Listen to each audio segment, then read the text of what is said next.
எல்லாருக்கும் வணக்கம். எல்லாருக்கும் வணக்கம். இந்த சுமாரான கதையை கேட்க வந்த எல்லாருக்கும் சூப்பரான காலை வணக்கம். இருங்க, இந்த வீடியோ எண்டுல ஒரு சூப்பரான கதை இருக்கு. நல்லா என்ஜாய் பண்ணி அதை கேளுங்க. ஐயோ, என்னங்க இவனை இப்படி கட்டி போட்டு வச்சிருக்கீங்க? அவர் பண்ண வேலை என்ன பண்றது பாரு.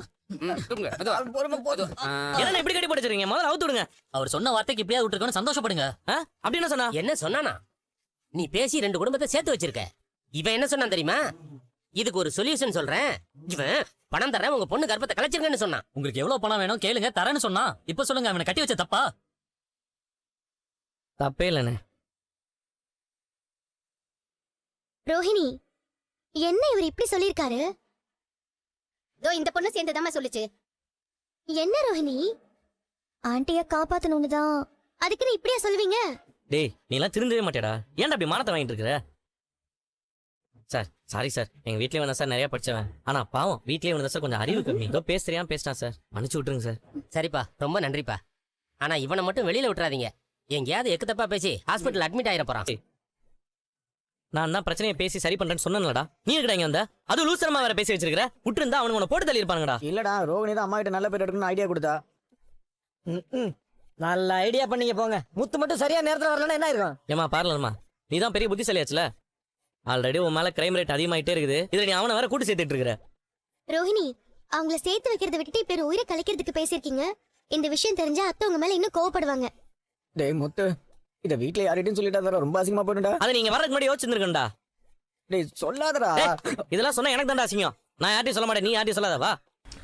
எல்லாருக்கும் வணக்கம். இன்னைக்கு ஒரு அட்டகாசமான சூப்பரான கதையை பற்றி தாங்க பார்க்க போகிறோம். இன்றைக்கி நம்ம பார்க்க போகிற கருத்து என்னென்னா, நம்மள சில பேர்லாம் இருப்பாங்க, நம்ம மட்டும்தான் புத்திசாலி, நம்மளை சுற்றி இருக்கிறவங்கள பைத்தியக்காரன்னு நினச்சிட்டு பலன்னு பேசிக்கிட்டே இருப்பாங்க. அந்த மாதிரி ஆளுங்களுக்கு ஒரு மெசேஜ் சொல்கிற மாதிரி தான் இன்றைக்கி நம்மளோட கருத்து அமைஞ்சிருக்கு.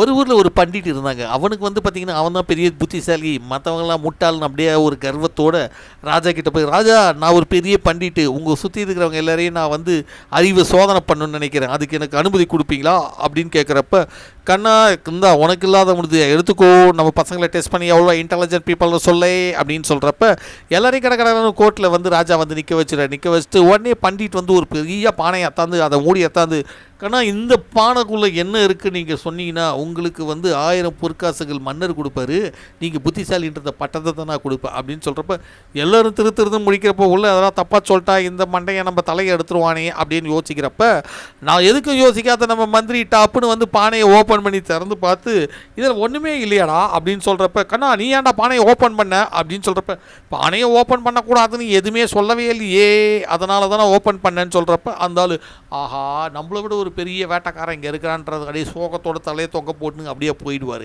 இதுலேருந்து என்ன நம்ம தெரிஞ்சுக்கலாம்னா, ஏற்கனவே நான் சொன்ன மாதிரி நம்ம தான் புத்திசாலின்றது நம்ம தெரிஞ்சிக்கூடாது. நம்மளை சுற்றி சபையில் எப்போவுமே நிறைய புத்திசாலிங்க இருப்பாங்க. அது மட்டும் இல்லாமல் இல்லாத ஒரு விஷயத்தை எப்போவுமே நம்ம மூளை இருக்குன்னு நினச்சிக்கோம். அதை நம்ம கரெக்டாக யோசித்து நம்ம பண்ணணும். பார்க்காவா நம்ம மஜாவாக ஜெயிச்சிடலாம் லைஃப்பில்.